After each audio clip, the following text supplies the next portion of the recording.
Hi all welcome back to our channel. അപ്പോൾ ഇന്നത്തെ വീഡിയോയിൽ നമ്മൾ 2023 ക്വസ്റ്റ്യൻ പേപ്പറാണ് ഡിസ്കസ് ചെയ്യുന്നത്. Second semester BSc botany question പേപ്പറാണ് ഡിസ്കസ് ചെയ്യുന്നത്. അപ്പോൾ നമ്മുടെ പേപ്പറിൻ്റെ പേര് ഓർമ്മ ഉണ്ടല്ലോ,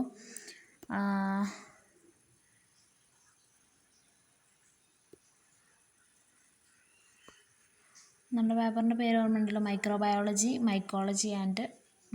ലൈക്കണോളജി ആൻഡ് പ്ലാന്റ് പത്തോളജി. അപ്പോൾ നമ്മൾ പറഞ്ഞു മൈക്രോബയോളജിയിൽ നിന്ന് ഫസ്റ്റത്തെ പോർഷനിൽ, അതായത് എ പാർട്ടിൽ മൈക്രോബയോളജിയിൽ നിന്ന് മൂന്ന് ക്വസ്റ്റ്യൻസ് ആണ്, മൈക്കോളജിയിൽ നിന്ന് 4 ക്വസ്റ്റ്യൻസ്, ലൈക്കണോളജിയിൽ നിന്ന് 2 ക്വസ്റ്റ്യൻസ്, പ്ലാന്റ് പത്തോളജിയിൽ നിന്ന് 3 ക്വസ്റ്റ്യൻസ്. അങ്ങനെയാണ് എ സെക്ഷനിൽ വരുന്നത്. അപ്പോൾ നമുക്കത് നോക്കാം. അപ്പം ഇത് അതേ പാറ്റേണിൽ തന്നെയാണ് ചോദിച്ചിരിക്കുന്നത്. ആദ്യത്തെ 3 ക്വസ്റ്റ്യൻ മൈക്രോബയോളജിയിൽ നിന്നാണ്, പിന്നത്തെ 4 ക്വസ്റ്റ്യൻ മൈക്കോളജിയിൽ നിന്നാണ്, പിന്നത്തെ 2 ക്വസ്റ്റ്യൻ ലൈക്കണോളജിയിൽ നിന്നും, ബാക്കി 3 ക്വസ്റ്റ്യൻ പ്ലാന്റ് പത്തോളജിയിൽ നിന്നുമാണ് ചോദിച്ചിട്ടുള്ളത്. ഓക്കെ, കറക്റ്റ് അതേപോലെ തന്നെയാണ് ചോദിച്ചിരിക്കുന്നത്. ഓക്കെ, അപ്പോൾ ആദ്യത്തെ ക്വസ്റ്റ്യൻ ഞാൻ ജസ്റ്റ് വായിക്കാം. ആദ്യത്തെ ക്വസ്റ്റ്യൻ എന്ന് പറയുന്നത് gram positive and gram negative ബാക്ടീരിയനെ ഡിഫറൻഷ്യേറ്റ് ചെയ്യാനാണ്. ഇത് അത്യാവശ്യം നല്ലൊരു ക്വസ്റ്റ്യനാണ്, എളുപ്പമുള്ളൊരു ക്വസ്റ്റ്യനാണ്. രണ്ടാമത്തെ ക്വസ്റ്റ്യനും എക്സ്പാൻഡ് TMV ആൻഡ് HIV.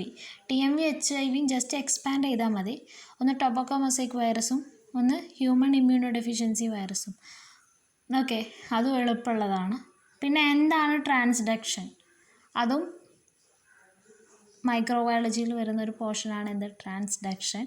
അത് ഡീറ്റെയിൽഡായിട്ട് ഞാൻ വീഡിയോ ചെയ്യാം കേട്ടോ, എന്താ ട്രാൻസ്ഡക്ഷൻ എന്നുള്ളത്.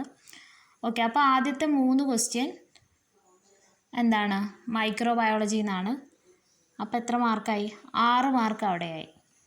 ഓക്കെ, ഇനി അടുത്ത question, which fungus is commonly used for genetic studies.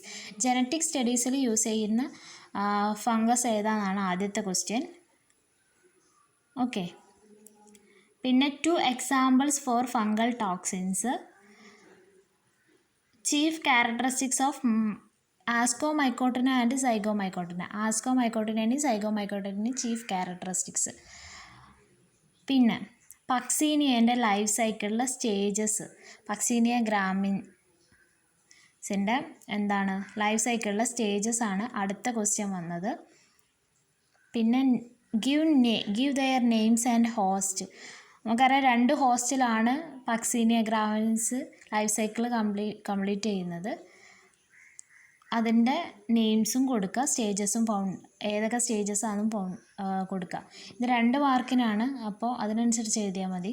ഒരുപാട് എക്സ്പാൻഡ് ചെയ്ത് എഴുതണ്ട, ജസ്റ്റ് ഷോർട്ടായിട്ട് എഴുതിയാൽ മതി. ഓക്കെ, അപ്പോൾ 4 ക്വസ്റ്റ്യൻ കഴിഞ്ഞു. 4 ക്വസ്റ്റ്യൻ ആകുമ്പോൾ 8 മാർക്ക്. പിന്നെ അടുത്ത ക്വസ്റ്റ്യൻ വന്നിട്ട് വാട്ട് ഈസ് ലൈക്കൺ, എന്താണ് ലൈക്കൺ, അതിനൊരു എക്സാമ്പിൾ, എളുപ്പമുള്ളൊരു ക്വസ്റ്റ്യനാണ്. പിന്നെ lichens, how lichens involve in soil formation, എങ്ങനെയാണ് ലൈക്കൻസ് സോയിൽ ഫോർമേഷനിൽ സഹായിക്കുന്നത്, ഇൻവോൾവ് ആയിട്ടുള്ളത് എന്നുള്ളത് എഴുതാം. രണ്ടും നല്ല എളുപ്പമുള്ള ക്വസ്റ്റ്യനാണ്. അപ്പോൾ എത്ര മാർക്കായി? 4 മാർക്കായി അവിടെ. ഓക്കെ, ഇനി ബ്ലാസ്റ്റ് ഓഫ് പാഡിൻ്റെയും മഹാളി ഡിസീസിൻ്റെയും കോസറ്റീവ് ഓർഗാനിസം ഏതാണെന്നാണ് പറയുന്നത്. പിന്നെ പ്ലാൻ പ്രൊട്ടക്ഷൻ എന്ന് പറഞ്ഞാൽ എന്താണ്, പിന്നെ ഡിസീസ് ട്രയാങ്കിൾ എന്ന് പറഞ്ഞാൽ എന്താണ്. ഈ 3 ക്വസ്റ്റ്യൻ നമ്മൾ പറഞ്ഞു പാത്തോളജിയിൽ നിന്ന് 3 ക്വസ്റ്റ്യനാണ്. കറക്റ്റ് ആ ഓർഡറിൽ തന്നെയാണ് ചോദിച്ചിരിക്കുന്നത് കേട്ടോ. അപ്പോൾ 6 മാർക്ക്. അപ്പോൾ ഇത് മൊത്തം കൂട്ടിക്കഴിഞ്ഞാൽ 24 മാർക്കാണ്. പക്ഷേ സീലിംഗ് പ്രകാരം നമുക്ക് എത്ര കിട്ടുക? 20 മാർക്കേ കിട്ടുള്ളൂ. അപ്പോൾ ഓക്കെ അല്ലേ. ഇനി അടുത്ത സെക്ഷൻ ബി സെക്ഷനിൽ വരികയാണെന്നുണ്ടെങ്കിൽ നമ്മൾ പറഞ്ഞു ബി സെക്ഷനിൽ മൈക്രോബയോളജിയിൽ നിന്ന് 3 മാർക്കിനാണ് ചോദിക്കുക.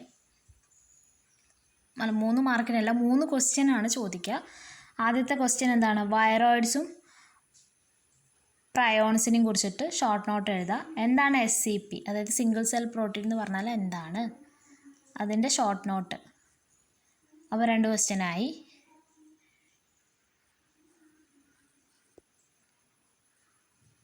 ഓക്കെ, ഇനി അടുത്ത ക്വസ്റ്റ്യൻ ഏതാണ്, ബാക്ടീരിയൽ കോൺജുഗേഷൻ. എന്താണ് ബാക്ടീരിയൽ കോൺജുഗേഷൻ? അതാണ് അടുത്ത ക്വസ്റ്റ്യൻ. ബാക്ടീരിയൽ കോൺജുഗേഷൻ എന്താണ്? അപ്പം 3 ക്വസ്റ്റ്യനായി. 3 ക്വസ്റ്റ്യൻ ആകുമ്പോൾ 15 മാർക്കായി കേട്ടോ. 3 ക്വസ്റ്റ്യൻ ആകുമ്പോൾ 15 മാർക്കായി. 3 ക്വസ്റ്റ്യൻ ആകുമ്പോൾ 15 മാർക്കായി. എവിടുന്ന്? മൈക്രോബയോളജിയിൽ നിന്ന്. 5 മാർക്കിൻ്റെ 15 മാർക്കായി. ഇനി അടുത്ത ക്വസ്റ്റ്യൻ വന്നിട്ട് എന്താണ് മൈസീലിയ? അപ്പോൾ അത് ഫംഗസ് എന്നുള്ളതാണ്. മൈസീലിയം ഡിഫറെൻറ്റ് ടൈപ്പ് ഓഫ് മൈസീലിയെ കുറിച്ച് എഴുതാം. പിന്നെ മ്യൂക്കറിലുള്ള സൈഗോസ്പോർ ഫോർമേഷൻ എഴുതാം. ഞാൻ പറഞ്ഞില്ല, കഴിഞ്ഞൊരു വീഡിയോയിൽ ഞാൻ പറഞ്ഞു റൈസോപ്പസ് ടൈപ്പ് കൊടുത്താലും മ്യൂക്കറിൻ്റെ കാര്യങ്ങളും ചോദിക്കുന്നുണ്ട്. ഓക്കെ, അപ്പോൾ ഫംഗസ് എന്ന് അപ്പോൾ 2 ക്വസ്റ്റ്യനാണ് ചോദിച്ചിട്ടുള്ളത്. 10 മാർക്കായി. ഇനി ഞാൻ പറഞ്ഞു ലൈക്കൻ ഒരു ക്വസ്റ്റ്യനും പ്ലാൻ പത്തോളജിയിൽ നിന്ന് 1 ക്വസ്റ്റ്യനുമാണ്. അങ്ങനെ 2ന്നും 5 മാർക്ക് വീതമാണ്. അപ്പോൾ അവിടെ എത്ര മാർക്കായി?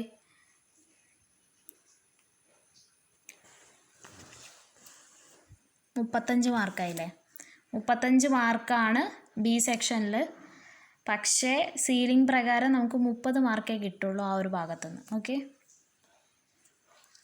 അത് എല്ലാ ക്വസ്റ്റ്യനും എഴുതണമെങ്കിൽ എഴുതാം, എഴുതണ്ടെങ്കിൽ എഴുതണ്ട. ആ ഒരു സെൻസിലാണ് വരുന്നത്.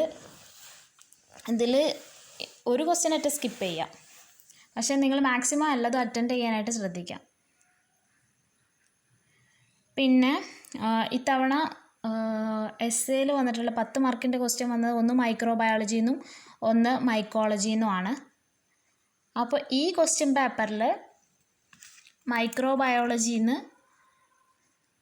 31 മാർക്കിനുള്ള ക്വസ്റ്റ്യൻ വന്നിട്ടുണ്ട് മൈക്രോബയോളജിയിൽ നിന്ന്. പിന്നെ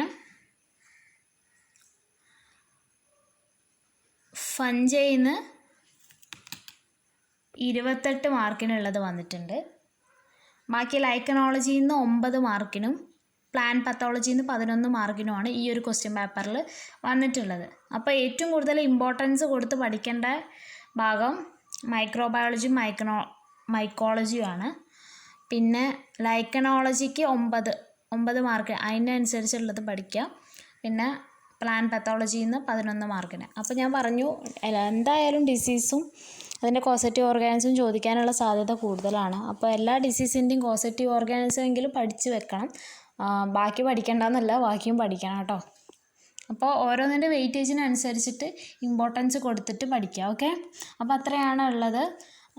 ഇതിൽ ഏതെങ്കിലും ക്വസ്റ്റ്യൻ ആൻസർ വേണമെന്നുണ്ടെങ്കിൽ കമൻറ്റ് ചെയ്താൽ മതി. ഞാൻ ആ ഒരു ഭാഗം വീഡിയോ ചെയ്യാം കേട്ടോ. അപ്പോൾ ഇത്രയൊക്കെ ഉള്ളൂ. Thanks for watching.